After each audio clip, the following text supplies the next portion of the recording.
on to our very last panel Hello. of Gen Con 2020. Hello, it's going to be very exciting. We are talking about Atheneum Mystic Library today with the fantastic design and development team. Starting out over here is Dan Bojanowski. Welcome to our show.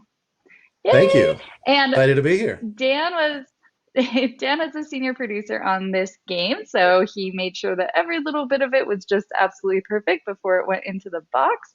And we also have the two fantastic designers. Timothy, welcome. Thank you for joining us. Hello.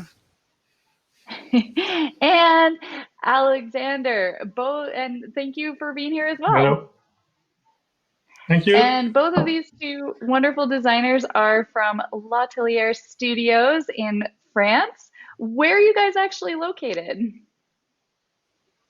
We are located in Poitiers. Poitiers is a medium town, like 100,000 people. It's between Bordeaux and Paris. Oh, that sounds very lovely. I'm sure that's wonderful this time of year. Well, we It are is. very happy to have you both joining us to talk about Athenaeum. So this is a game that's actually not coming out for a little bit. It's coming out at the end of September. So we have it available for pre-order right now. But this was the very first weekend that people actually got to see it. We were able to put this up on Tabletopia in a digital version, which of course is not quite as awesome as being able to touch and feel all those pieces and sit around a table of all your friends, but it was pretty good to be able to show it off a little bit.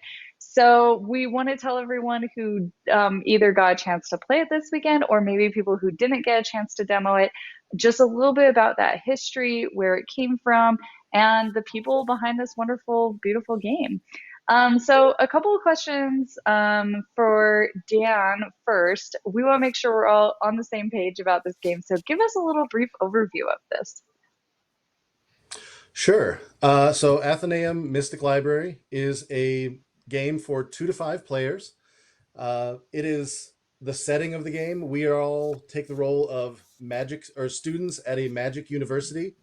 We have a exam tomorrow, and we just realized we forgot to study for it. So we do the obvious thing. We break into the magical library to be able to study. And the way that we study is to use our magic wands to kind of download the information that we need for the subjects that we need. While we're in there, the night guard has kind of said to us, he caught us and said, well, it's okay that you're here. I understand what's happening, but so I don't rat you out, I'm going to make you guys do a little organizing and cleaning for me. So throughout the course of the game, we're both trying to learn new subjects and organize the shelves as well, so that the night guard is all right with us. Now, as far as gameplay goes, we each have a bookshelf that we're organizing, and we'll be putting books on there throughout the course of the game. But the main mechanic of the game is card drafting. So it plays over 10 rounds, and each round you'll have a hand of cards that you will draft. You will choose a card and pass the pack, just like normal card drafting. Each of the cards has various symbols on it, and the symbols that are on the bottom is what you get. So in this case, I would receive a green book and a purple book in order to shelve them. The person on my right would get a teal book, and the person on my left would get a pull from the bag, which could be any random candles or magic wands or new shelves or things like that. So we're going to play this over 10 rounds, getting books, organizing them, rearranging them, and trying to learn what we need to score the most points, and organizing all the books. It's a great load of fun. 2 to 5 players, just a whole bunch of fun. Thank you so much, Dan. So I want to, now that we are all kind of on the same page, haha, pun intended, and we know a little bit about the game, let's dive deep into the history of where this came from. So, Alexander, do you want to tell us a little bit about your studio? Yeah, I can talk a little bit about L'Atelier. So at the beginning, L'Atelier was a part of Libellude, that is a publisher.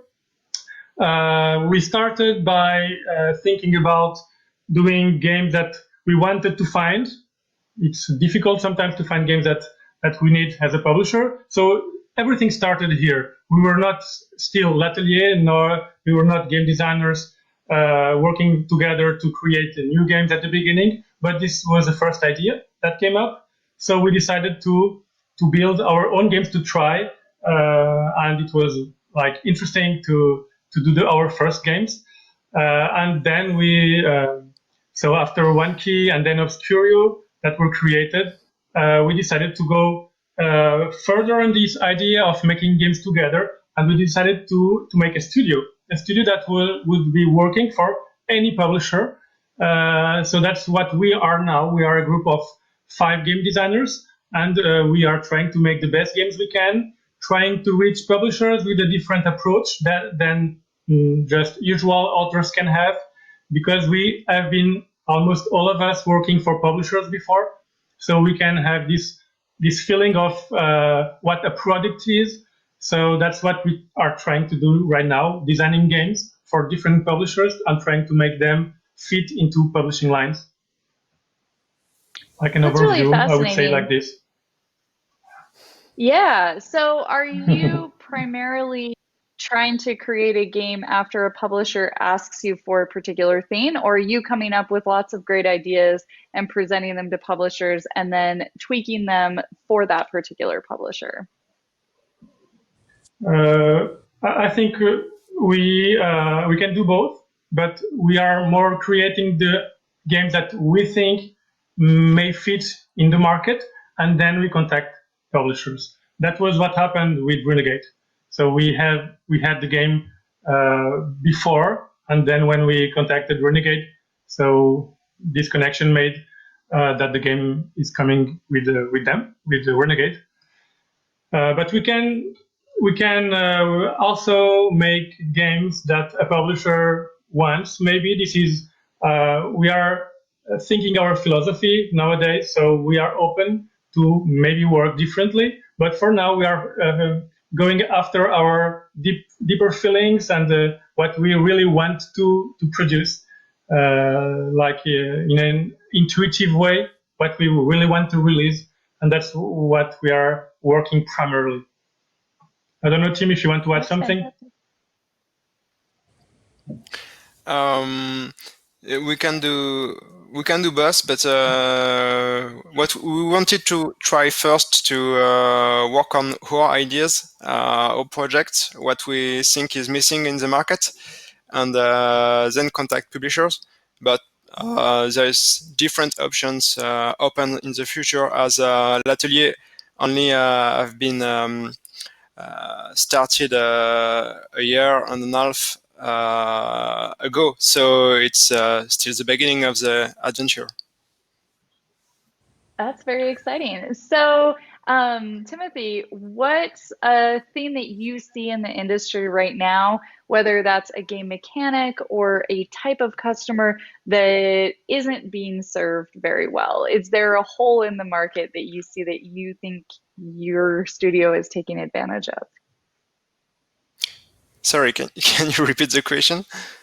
Sorry, I didn't hear Yeah, you. for sure.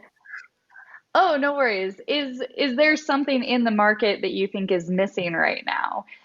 You're talking about how you're trying to create games that really fit and fill a void that might not be filled by other games. What do you think is one of those voids right now? We think there is still a lot of room for cooperative games that tells a story. There is already a few games on with this principle, but we think there is we can go deeper in the storytelling. I think it's possible to play to really play a story, and we are working on a project of this kind right now. That's one of our That biggest sounds fun. projects at the moment. Wow, that sounds like a blast. Very cool. You'll have to tell me about that after this. You piqued my No problem. curiosity. Alexander, did you want to add anything to that? Are there other things that you're really excited about trying to do in this marketplace right now? Mm. About the questions of the void, is there in the market? Yeah, I think Tim is right. The narrative kind of games is something that is not completely full. We have still room for it. But I think the creativity is we cannot know what is missing. That means that we are going to explore, and maybe we will find something that didn't exist, but we could not know that we were missing. So this is part of our job, to try to reach new mechanics, new ideas, new contexts, and this is why we do this job too, because this exploration is like a creative job, and it's what is also a lot of fun. But we have to control ourselves. That means that we cannot go everywhere with our minds. So that's why we are a team, and with different profiles. And so sometimes we can put the things on the table and decide together for deciding better. And also, of course, having a project vision is really important. So we try to complete our vision of the prototype, so to make it complete and not missing something really important. I really think that that's an important thing that any game designers watching should think about, because there are a lot of very amazing games out there that could never really be a product, whether that's because the components don't match the gameplay or it's just not something that people are that excited about yet. So you've really got to think all the way through, what does this look like as a final thing that would be on somebody's shelf? And can we sell that? Because it's awesome when people create games, but no one's going to find out about your awesome game if it isn't a possible product. So I think that's Yeah. very, very smart. I appreciate that. Dan, what do you have to add to that? Yeah, and I will corroborate what these guys have been saying, and that the fact that when I first saw this game was at Essen last year, so in October of 2019, and turning around a game in less than a year is not typically done. We didn't even probably sign it until January either. So I mean, it was not. We really busted this one out, but I think that's a testament both to our internal teams, but also to the amount of work that these guys did, that L'Atelier did on the front end of making a great game, making a great pitch, and making the pitch something that we could really turn quickly into something without a whole lot of starting over. The prototype that they sent to us was very tight. It had measurements down. It was really tight gameplay wise. There was nothing that was like really crazy wrong on it that we said we definitely want to hit this up. It was just really tight. So they did a lot of work on the front end so that we were able to envision this final product and hit the ground running when we got there. So that was a really nice pitch and a testament to the work that they did on the front end to get to that point. Thank you. Yeah, very impressive for sure. Thanks. So talking, as Dan started a little bit more about the history of Atheneum, so what happened before you pitched it to Renegade? Where did you get the idea to do a game about a library for kids that are trying to study for tests?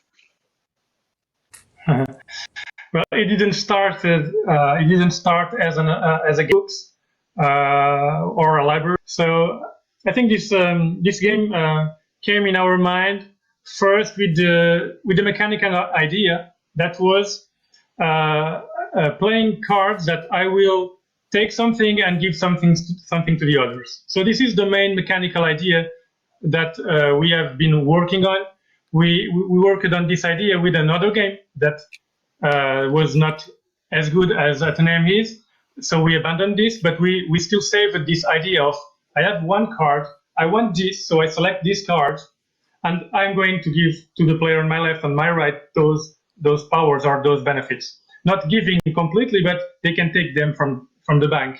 So this idea of some interaction, and I also have to look at the game of the others, was something that we were quite excited about. It's not the biggest originality in games, because we have seen this in different shapes, like in a world without end, for example, or lanterns, ideas that can quite be approximatively the same but different. So this was the main idea. So the first prototype was abandoned, and then to make something better with another another idea that was a pattern building. We have seen games like Azul that is a very good game and feeling quite abstract sometimes. So we decided to try to use like the pattern building and tile placement, but with more meaning. And so we decided to collect tiles to make them in different shapes. With the important thing that was we don't want that everything will be blocked until the end of the game. We want everything to move. So that was some input that we put in the game design of the game. So everything was changing all the time, and this aspect was quite new and fresh and exciting because everything is moving all the time. So the tile placement with a sense, with an objective, and with a signification was making them books. So the library team was more or less natural after after the gameplay was more stable. We really wanted to have some meaning, and we added two books, and it was like, okay, it must be this. This is logical. This is what is meant to be. So everything made sense at this time, and this was really important in Atheneum construction in the game design. So everything just started to with the add to cards. that makes a lot of sense. So just to show this again, this would be one of those cards that you would draft, and the bottom part is what you get, and then the top two sides are what the people on either side of you would take from this card when you're playing in a 3 or 4 or 5 player game. When you're playing a 2-player game, the person opposite you would get both of those things at the top, and then you get what's on the bottom. And you're trying to put those books onto your shelves to complete these objectives. And so in this round, maybe you're trying to complete this objective to have these books on any shelf, but in this particular pattern. Or maybe you're trying to just put books on shelves within your entire library in this particular pattern, and it'll give you those points up on the left. But you may not be able to do both of those patterns together. So you'll need to be able to move some of your cards around in your library. So there's this symbol, you can see it right here on some of these cards. They'll let you actually move books around, but you still have to follow some basic rules about how you do that. So it's not super simple, but it does allow you to rearrange things within your library, keeping it really, really fresh and interesting throughout the whole game. I really appreciate that about the way the mechanics And work. That's really Sarah, if I may fascinating. interject, and one of the neat things that they did is that there's A and B cards. So I mentioned it's 10-round game. The first 5 rounds are with the A cards, and the second 5 rounds are with the B cards, which get passed in alternating directions. But the A cards are mostly about book acquisition, like just getting books and being able to place them on your shelves. The B cards tend to have a lot more of those rearranged ones. You still get some books and things like that, but the content on the A versus the B tends to be acquisition versus manipulation. So it's a really there's a nice arc to the game and a nice curve to the game based on that. Yeah, I think that's really, really well done. That's impressive. So Timothy, so Alexander mentioned a few games that were sort of inspirations in this game design. Are there any other games that you felt like really helped you develop or design this game? For this game, I think every tile placement that we I've been playing before could help us coming there. We also had the idea that we wanted to have a small objective that we can accomplish almost every turn, and we follow this idea to have a permanent reward. You might not always do something you might not always fulfill the hardest objective, but you can always do something, gain some reward, and gain some points. So you're never blocked, and this way the game feels smooth at any point of the game, and that was maybe the main point we wanted to do during the development of the game. Yeah, I definitely agree with that. So in the game, down on this part of the board, see that there's 4 different objectives that'll be in each one of these spots, but each round the objective will move down and then eventually move off the board and be discarded. And you have a chance to complete those objectives until it falls off of the board. So you want to be careful to make sure that you're paying attention to ones that are both coming up and ones that are available. And the other tricky thing is that to be able to complete an objective, you have to have what's on that card in your library, but you also have to have an available wand.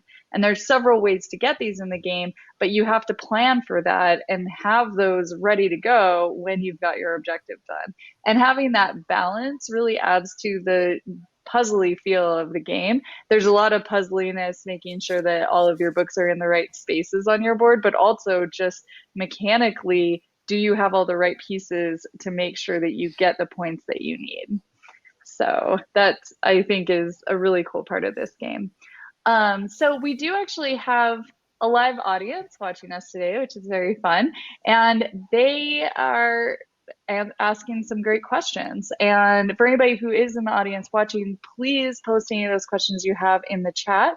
And as they come up, I'd be happy to answer them or ask our wonderful guests if they have any answers for these.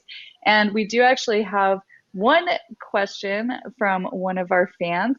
They asked, why did L'Atelier pitch the game to Renegade versus another publisher? And was Ex Libris a factor? So for anyone who doesn't know, we have a previous game called Ex Libris that is also set in a library. You're trying to make the best library possible in a fantasy world. These 2 games are not in the same universe, but obviously if you like libraries, you might also like both of these games. So there you go. Yeah, why did you pitch this game to us in particular? Tim, I'll let you answer that. We proposed Atheneum to different publishers, but we had in mind that you already made a game with this specific thematic of a magic library. So when deciding which publisher we were going to show Atheneum before SN,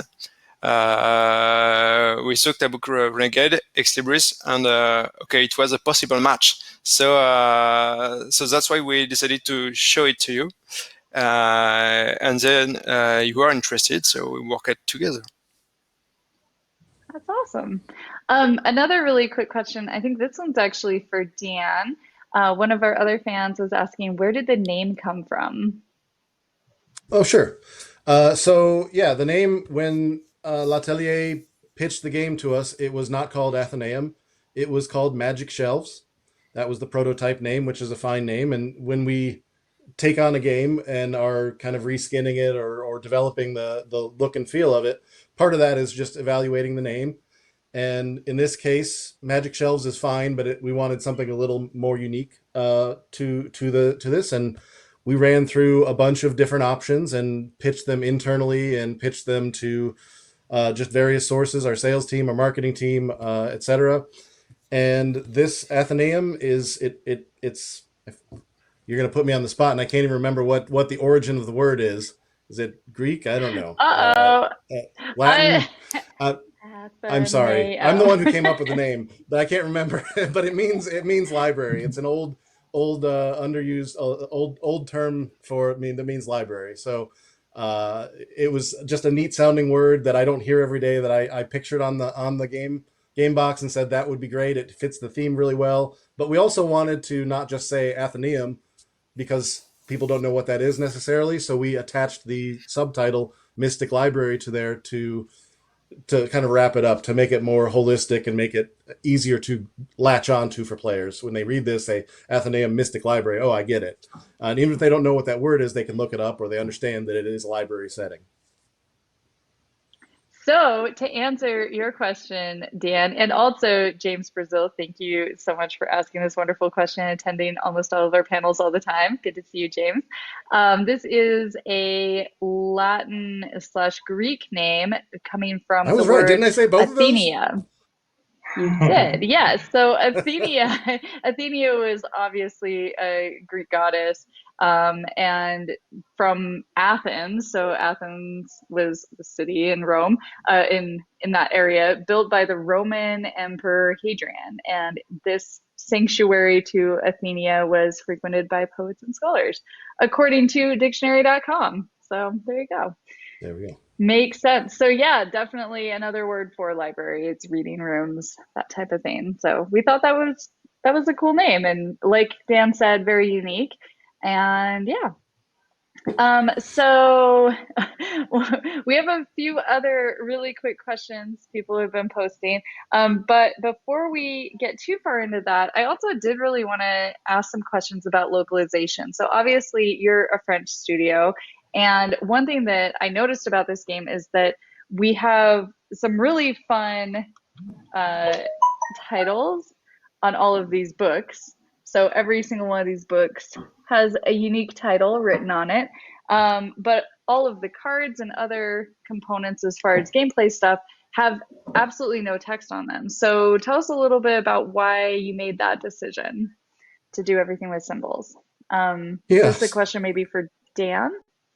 Yeah. So I as a producer at Renegade, I do this type of thing, but I also handle all of our localization. So I'm very keenly aware of some of the challenges of localization. And yeah, so with this particular game, it was very important to make these symbols very, you're parsing a lot of information elsewhere on the board, but this is very straightforward. I get, I've got it upside down. I get this, you get that. It's very straightforward, and we wanted to keep that. We wanted to keep all the words off there. We wanted to make those very straightforward and apparent, and that makes it a much easier lift for localization partners. That being said, we also did a very hard thing for localization partners, which is the unique titles on all the books. But thankfully, with Ex Libris, I know that one particularly was a challenge because it had all the books as well, but those had the titles alphabetically in there, so every title had to be alphabetically kept in an order based on the color and the card type and all that stuff, which was tricky for localization partners.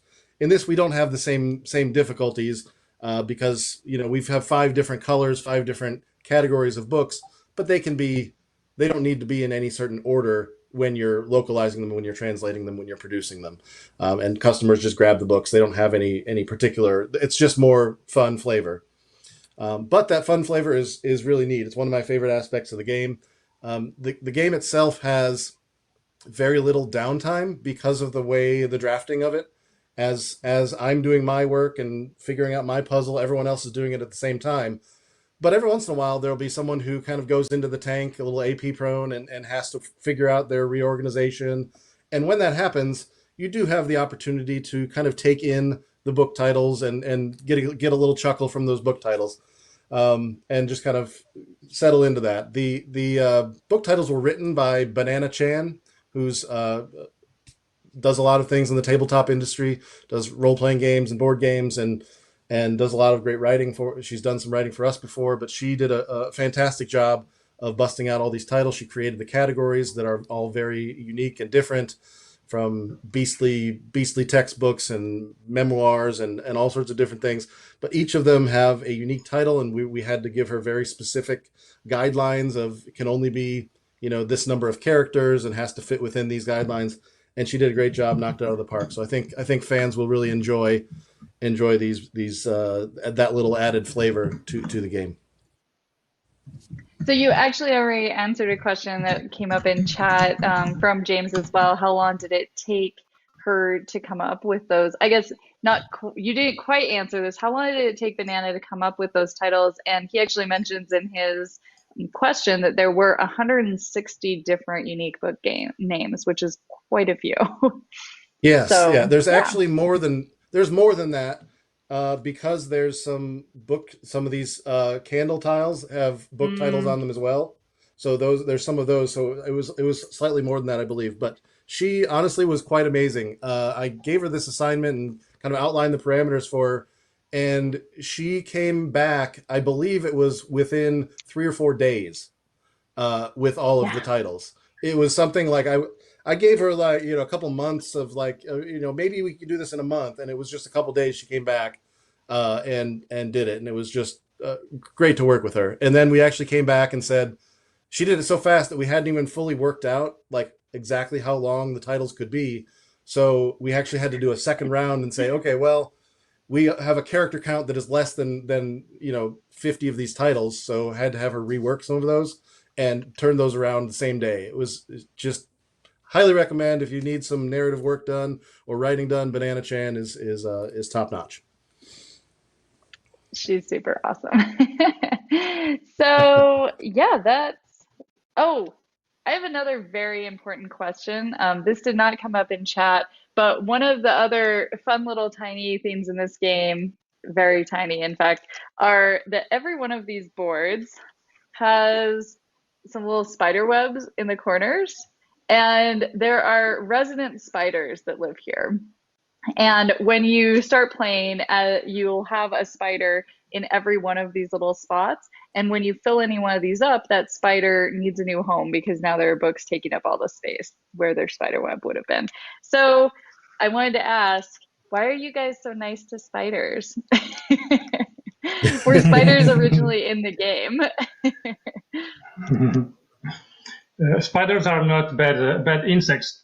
They eat the bad insect in our house, so we just see them in a bad way, but they are not. I think we I lost love it. Timothy, so I will answer all the questions maybe.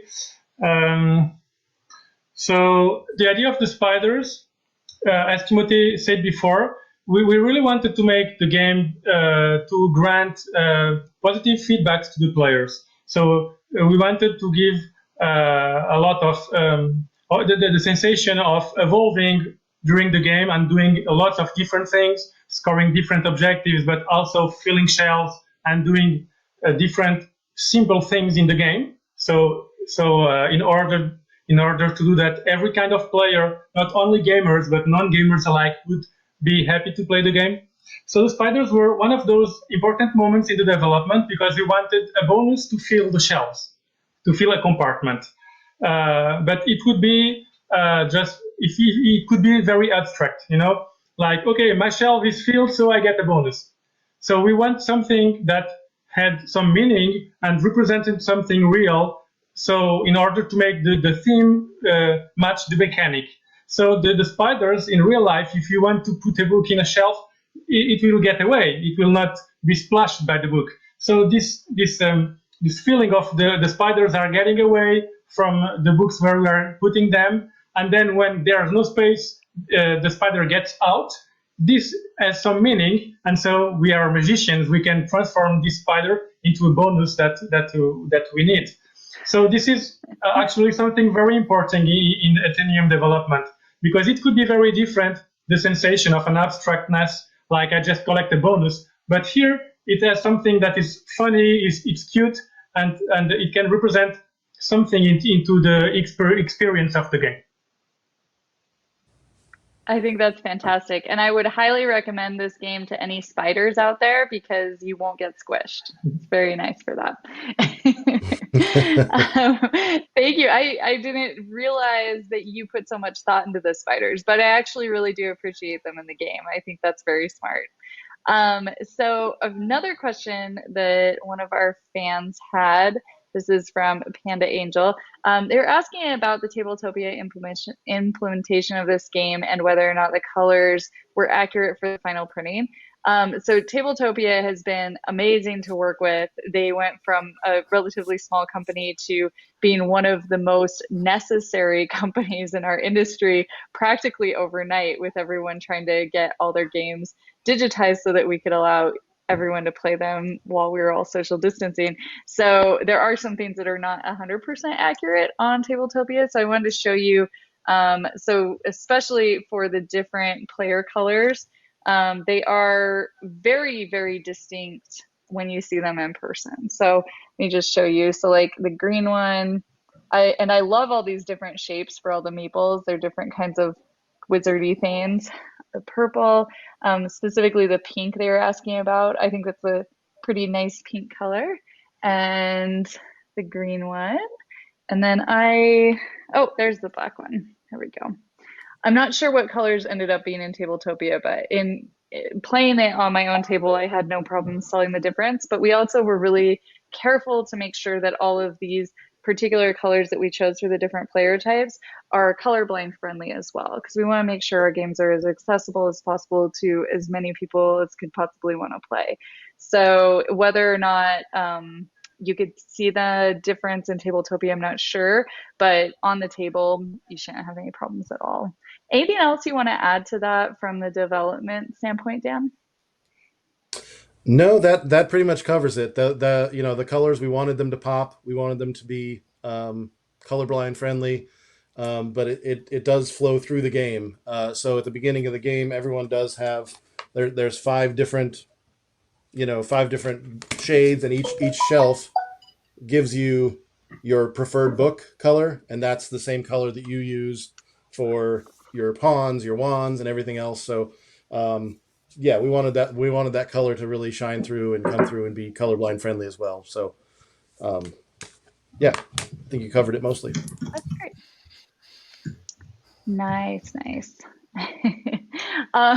So I believe that Banana Chan is joining us in chat, which is fun. And she says that she thinks it actually only took a few hours in total after her edits to get everything done, which is just amazing. Banana, you're incredible. Thank you for being here.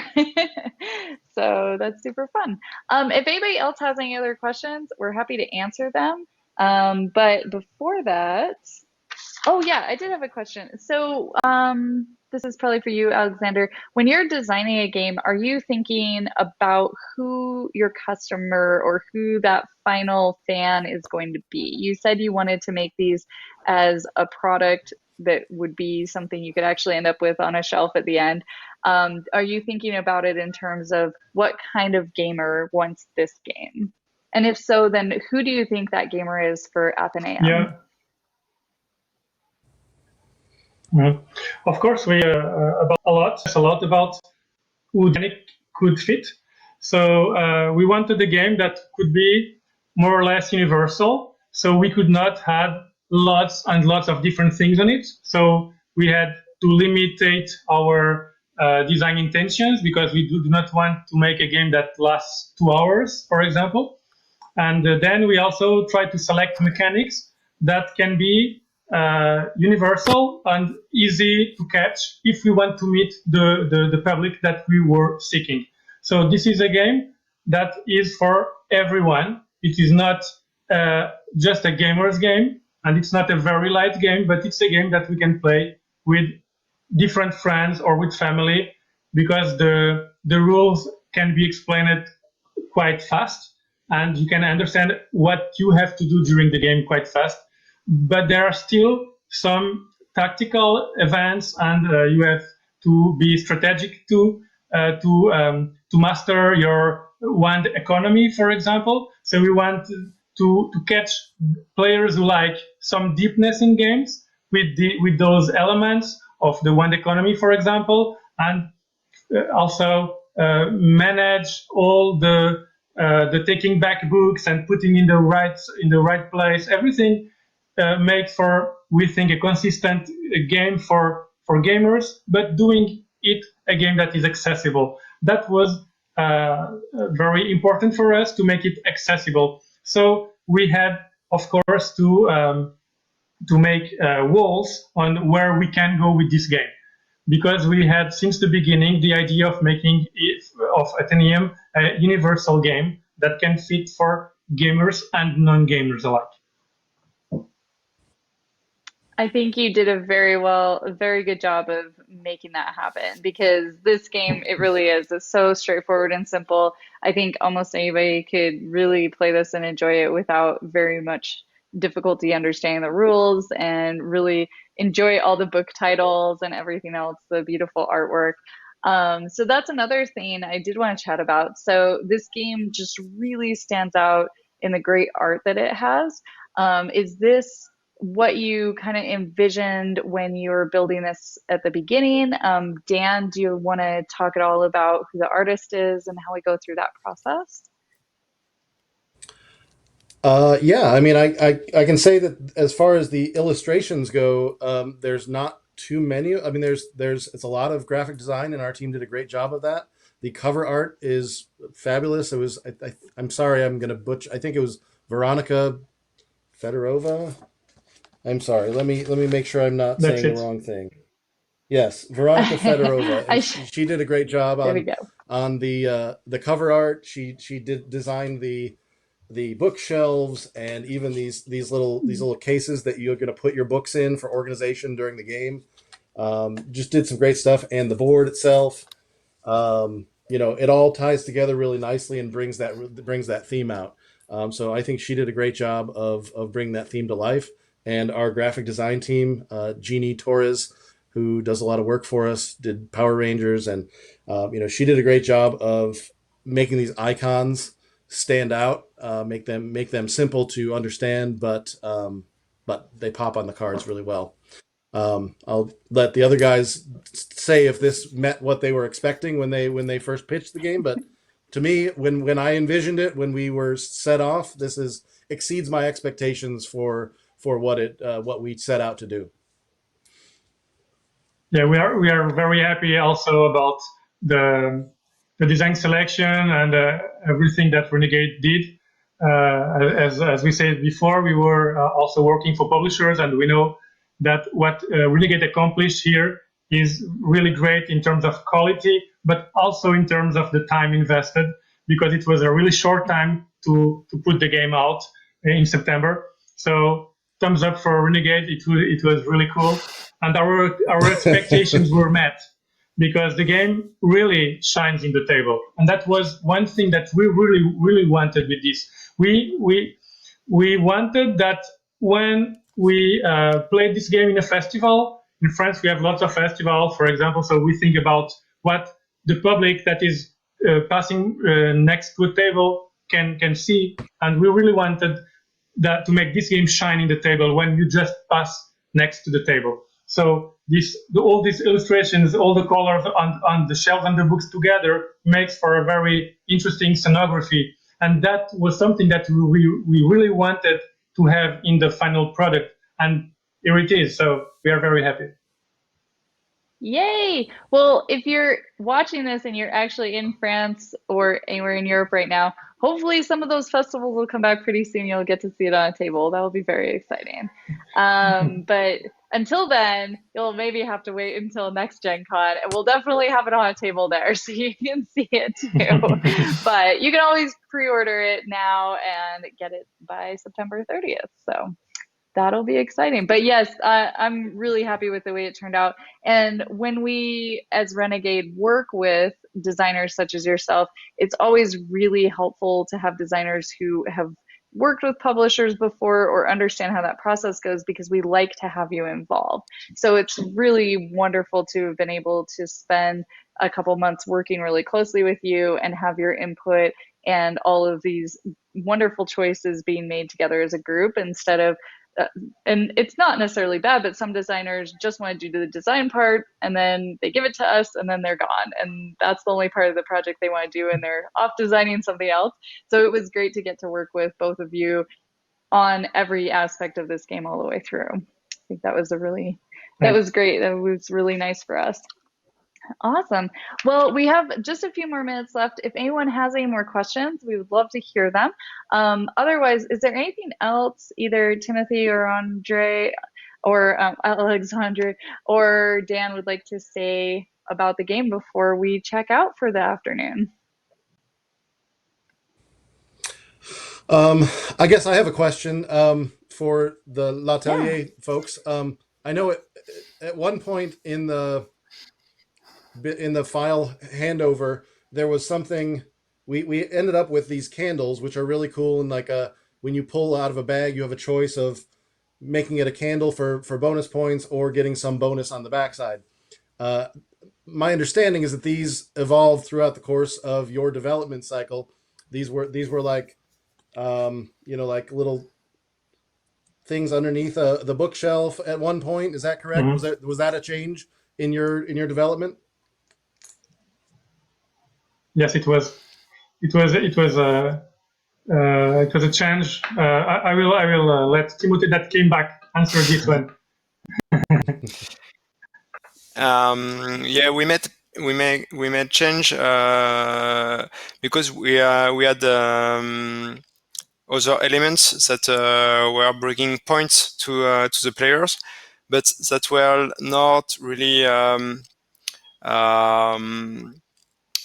insert in the wall mechanic. It was something that earned points, but that was not playing with the game, and we wanted all part of the game being connected, and we come up with candles that were thematic and that give you multiple options to play with the game. So you can have books, you can have movements to reach objectives, or you can simply decorate your shelves and get points from the candle.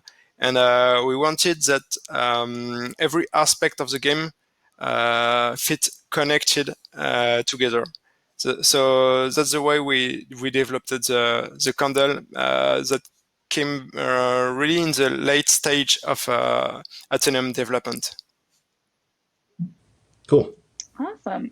The I actually have scenography another. was very important. Yeah, I definitely. was just saying. I have another. Yeah. Oh, go for it. Your turn. Okay. It's your turn. I have another question from the audience members. Someone is very concerned about having candles in a library, which I think is a very relevant concern because your name is Alexander, and the Library of Alexandria was set on fire and burned down. So, should we be concerned about candles in this game? It's a Of course magic not, library. because exactly. You told everything. This is a magical environment, so nothing will happen because magicians can control fire. Okay, that all makes sense now. I feel better already. I was a little worried about that one. We have another question. One of our audience members, Panda Angel, is asking about promos and expansions in the works. So we do actually have a promo if you pre-order on our website. We have a special print of the beautiful artwork from the front cover of the game that will come with your order. But as far as other promos and expansions, so far we have not announced anything, but we'll see where it takes us. So if everyone really enjoys this one and we see a need for that, then we will let you know in the future. So anything else either of you two at L'Atelier want to tell us? Dan, did you have something else? My favorite book title right here. What is that one? I can't see it. Making hand soap from hands. That's my favorite one. Oh dear.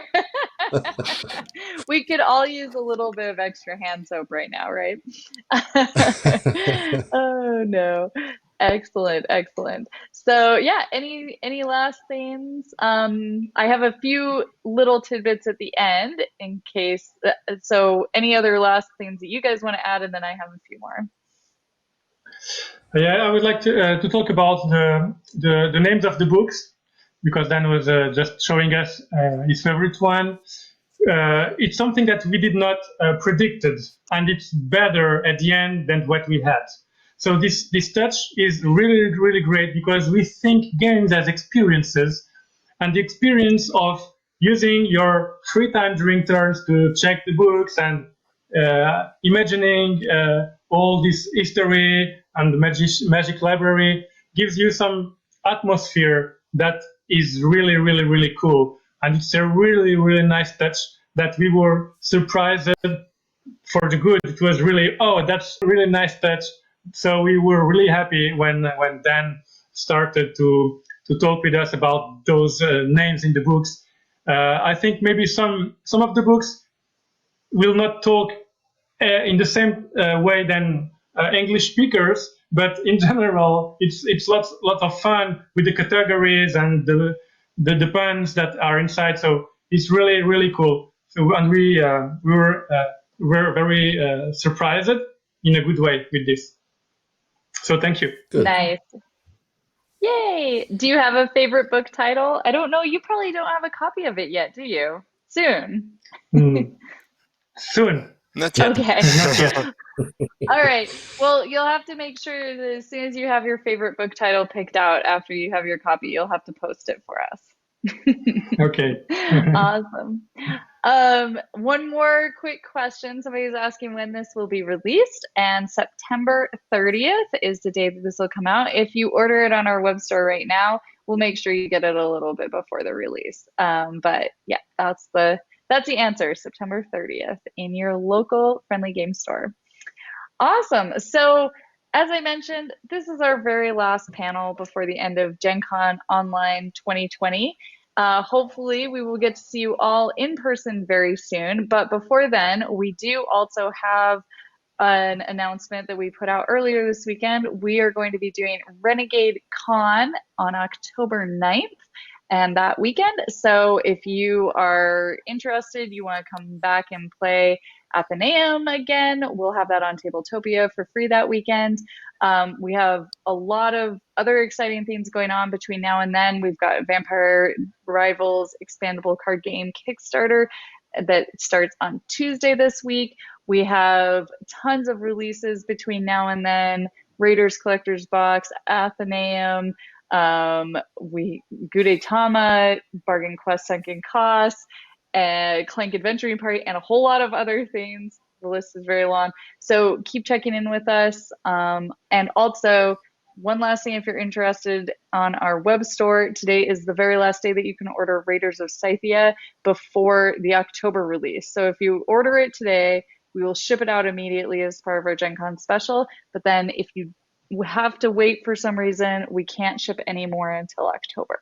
So you get it almost 2 months early if you order before tomorrow. So make sure you do that. This has been wonderful. I am so excited to get to show off Atheneum this weekend. It's been a blast having you guys here, and honestly, it's been fun working with you on this entire project. Renegade is very lucky to work with your studio, L'Atelier. If anyone else is looking for great games to publish, stay away from them because they're ours now. Just kidding. You have lots of great stuff coming up. I am sure that people are going to see a lot more of you in the future. So Timothy and Alexander, thank you so much for being here. Dan, thank you for telling us all about this game as well and for working so hard on this project. And thank you to the rest of the Renegade crew who has been working so hard this weekend doing demos nonstop, and to everyone else behind the scenes, and of course to our fans. Thank you all. Have a wonderful rest of your weekend. Enjoy everything that Gen Con 2020 Online has left to offer, and we will see you October 9th. Bye. Bye. Thank you very much. Bye. Thank you.